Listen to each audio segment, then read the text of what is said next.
Okay, so today we're going to be doing the Skate Story PlayStation 5 review. It was originally written by Jason Ditton and is being adapted into video by me, John. Okay, let's go. As I review my video footage of this game, I briefly and only in part empathise with one of its denizens. I sit at my computer, staring at my screen, and try to put words onto it to properly describe how to describe it.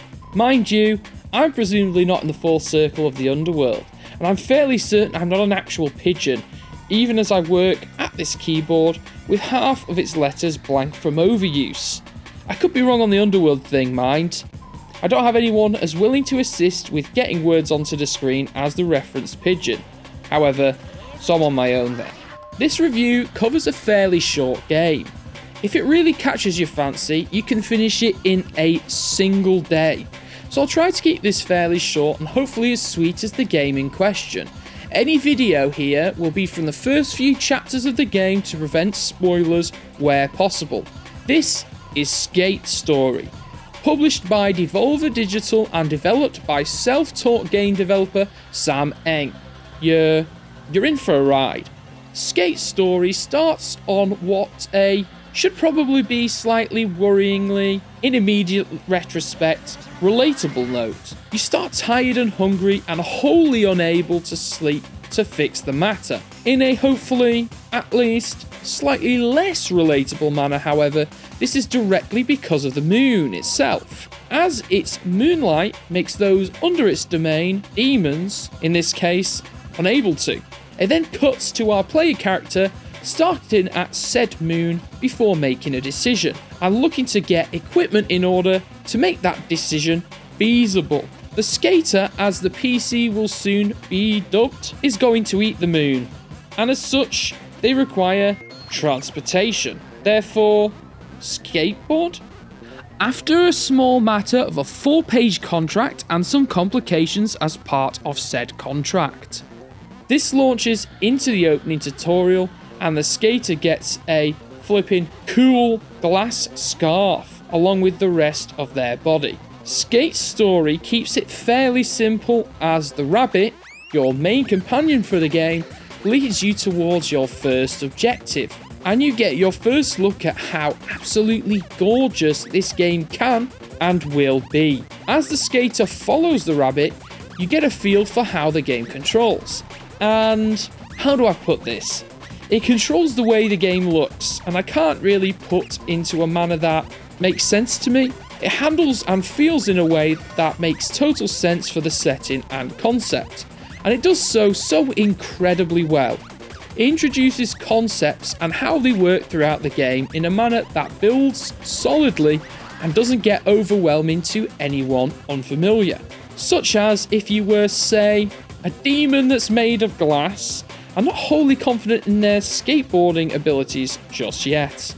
The music provided by the experimental indie pop music collective known as the Blood Cultures and Bronx-based composer John Fio is genuinely phenomenal and fits the, I hate to use this term due to what feels like overuse, vibe of the game, in pretty much every sort of situation and location you find yourself in.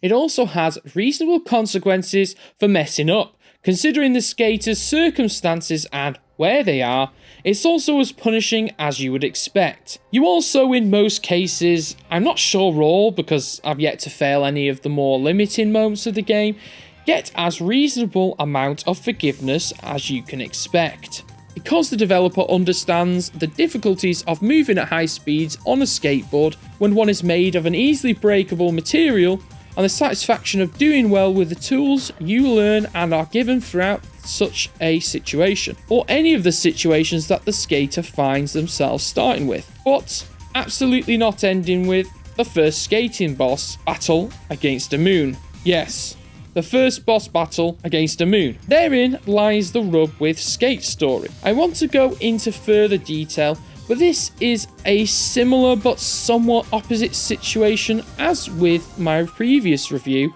of 1000 times resist. If I do, however, things will get difficult to explain without spoiling some of the more interesting things that happen. This is a problem I share with Sorry, We're Closed, a game by A La Mode Games that's likely to make an appearance on my top 10 games of 2025. The situation resolved itself when I ended up having to pick it up months after its release date, and as thus, too late to reasonably review. This was released last week, and I can't not review it while it's still relatively fresh. So I will attempt to keep this simple. It's a narrative-based game, yes. It's a skating game, yes. It neatly and effectively combines both of these while building up the story through a contract that the skater and the rabbit handle, and the various circumstances with a surprise amount of humour. Although it doesn't always land, admittedly, and intrigue. Think of it as in the mould of a more experimental and differently action-focused Suda 51 title, albeit not quite in that ballpark yet, and once again, with skating of all things. So, we once again find ourselves at my dilemma from the start of this review. How do I explain this game, but with the additional function with a skosh, more selfish desire added to it? I want to and will recommend this game, but find it difficult to put into words. This is a unique experience from an incredibly talented developer and publisher that gets a lot of credit for how they've affected independent publishing, but still not as much as they've earned through their work throughout the years. This is also a fairly difficult but not unfair game with an extremely niche appeal. If the concept of demon that's skateboarding through the underworld to eat the moons didn't make that abundantly obvious from the get-go, this is not the sort of thing that will attract everybody, especially with how glass-shatteringly good this year has been for video games as a whole. That, much like the ethereal but mildly worrying world that the game inhabits, makes this a qualified yes, albeit not for the reasons of some of the bigger titles this year. Particularly if you get motion sickness, I imagine. The game starts with a warning about potential issues you might have. Look into that before going any further for your own safety. If you see the footage used in this review, and even if the review itself piques your interest even slightly, look into it further. It's only $20 on the PlayStation Network and on PlayStation Plus if you happen to subscribe to that service. I can promise you that if you're the kind of person that sees this footage and has an interest in skating games or in the indie scene in general, if you've got a curious mind and an interest in more underground studios, if you don't mind taking to yourself too seriously and having some measure of patience, much like the skater themselves, let me be clear. This is 100% a recommendation. Skate's story is genuinely super cool and an artistic marvel, albeit not in the same way that a game like Clair Obscur is. Unique, fascinating, and a tad realistically frustrating at times, despite the otherworldliness of the world, and a pretty cool time, all things considered. At PSX Extreme, we give the game a final rating of 9.5 out of 10.